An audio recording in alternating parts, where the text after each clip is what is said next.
Hi mga kaibigan, magandang araw po sa inyong lahat and welcome back to my channel. Ngayon po ay usapang contractor tayo. Sino nga ba ang dapat lapitan kapag magpapatayo tayo ng bahay? Si architect ba o si engineer? Pero bago po yan, intro muna tayo. Pasok!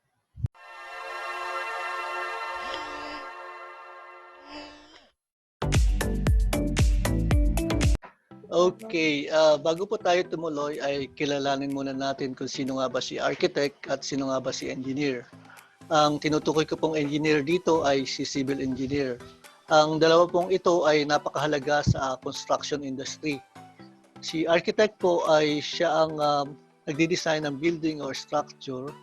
Ang kanya pong prime focus ay yung functionality, yung safety, yung sustainability at aesthetically pleasing. Hindi lamang po siya yung more on beautification, alisin po natin sa ating isipan na yung kapag sinabing architect, more on beautification. Marami pong kinukonsider yung architect sa pagdidesign ng isang bahay o ng isang structure. At sa kabila po nito ay kinikip niya sa mind yung mga basic structure element na kailangan po yung building talagang buildable siya at matibay.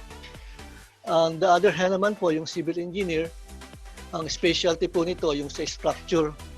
Siya po yung nag-interpret ng architectural plan upang i-apply yung structure upang maging matatag yung plano na ginawa ng arkitekto. Siya po yung nagko-concentrate sa structural element ng design at sinisigurado niya na ang building structure ay can endure the normal and extreme condition. So napakahalaga po ng dalawang ito at makita nyo na may kanya-kanyang function yung architect at ang engineer, magkaiba po yung kanilang function. Hindi po pag sinabing engineer, parang architect siya. Pag sinabing architect, parang engineer siya. So magkaiba po siya at kailangan po ng architect yung engineer at kailangan din po ng engineer yung architect para po mabuo yung isang building. By the way, may mga architect at engineers po na nagdi-design lang pero hindi po nagbi-build ng bahay o ng structure o ng building. Ang tawag po sa kanila kadalasan ay consultant. Pero meron din pong nagdi-design at the same time ay nagbi-build sila ng bahay or ng structure or ng building. Ang tawag po sa kanila ay design and build. Contractor din po sila at the same time ay consultant. Ngayon po, balikan natin yung tanong kanina. Sino nga ba ang dapat nating lapitan kung magpapatayo tayo ng bahay? Si engineer ba o si architect? Ang sagot ko po dyan ay parehas. Dahil ang usapan po natin dito ay contractor. Pag po usapan natin ay magdi-design ng bahay, of course, sa design po, magaling ang ating architect pagdi-design ng bahay. Pero kung contractor po at magtatayo ng ating bahay, parehas po. Pwede po si engineer o pwede po si architect. Bakit po? Dahil si engineer po ay pwedeng mag-hire ng architect para magawa ng plano ng bahay. Ganon din po si architect pwedeng mag-hire ng engineer para magawa ng design ng structure para maging matibay yung ating bahay at yung ating buildings. Ngayon po, ang kinakailangan nyo lang i-consider sa kanila ay yung experience at yung record nila. Ngayon, paano po nating malalaman ito? Wala po itong guarantee na 100% na makakakita tayo ng perfect na contractor. Ano po ba dapat nating gawin? Una, mag-list po tayo ng at least 3 o 2 hanggang 3 na contractor. At mas maganda po kung recommended sa atin o kakilala natin. At kung meron po din naman na nagpipresenta, i-consider din po natin sila, malay po natin ay magagaling naman sila. Ngayon, wag po sobrang dami ng contractor yung ating pagpipilian dahil malilito po tayo. Mga 2 hanggang 3 lamang po ay enough na para hindi po tayo malito. Pangalawa, i-ask po natin yung recent projects. Huwag po yung 10 years ago, matatagal na dahil maaari po na iba na yung kanilang mga manggagawa. Maaring wala na yung mga dating magagaling na manggagawa. So, puntahan po natin sa site.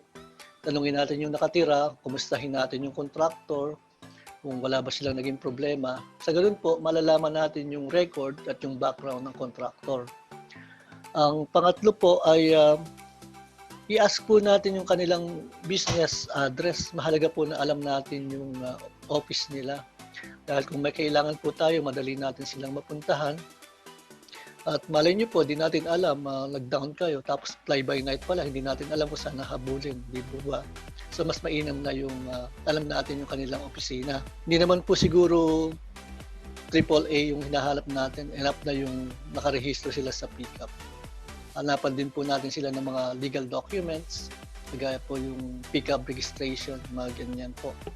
Yun, then po, submit natin at present natin sa kanila yung plano at specification. At pang-apat po, tayo po yung makapag-meet sa contractor, tayo na po yung mga initiative. Hindi po sasabihin natin na ako yung may pera, ako magbabayad sa iyo, dapat kayo pumunta dito. For human relationship purpose, intindihin naman po natin yung contractor na busy din po sila, maraming client at maraming ginagawa. At mahirap po din talagang maging contractor. Unless po sabihin ng contractor, sige, pupuntahan ka namin dyan. So okay po yung ganon. Pangalawa po, once na nabigay niyo na sa kanila yung plano o yung specification, bigyan niyo sila ng timeline kung nagmamadali po kayo, mga at least 2 weeks para maibigay sa inyo yung quotation. Hindi po ibig sabihin yung lowest bidder, siya na yung okay. Kinakailangan po kung ano yung nasa kontrata, kung ano yung napag-usapan nyo, yung sa presyo, kasama po dun sa lahat ng napag-usapan nyo at nasa kontrata. Kung ano yung scope of works, nandun lahat, kasama lahat dun sa presyo niya. Dapat po lahat malinaw, kaya po yung iba ay kumukuha ng attorney para po may habol sila. Siguro po di naman po masyadong mahal din magbayad ng attorney. Para po din po sa protection ninyo. Ang pang-anim po, kung na-investigate nyo naman po, dumaan sa process yung contractor, kailangan po ibigay natin yung ating trust. Hindi naman po ibig sabihin na 100% na trust bibigyan natin. Yung po bang pagtiwalaan lang natin sila dahil naman maganda yung record nila. Yun po at sana po ay marami kayong natutunan at huwag niyo pong kakalimutan na mag-subscribe at i-follow ako sa Facebook para po sa mga susunod pang mga tutorial. Lagi niyo pong tatandaan na ang sharing is caring. God bless you po and have a great day.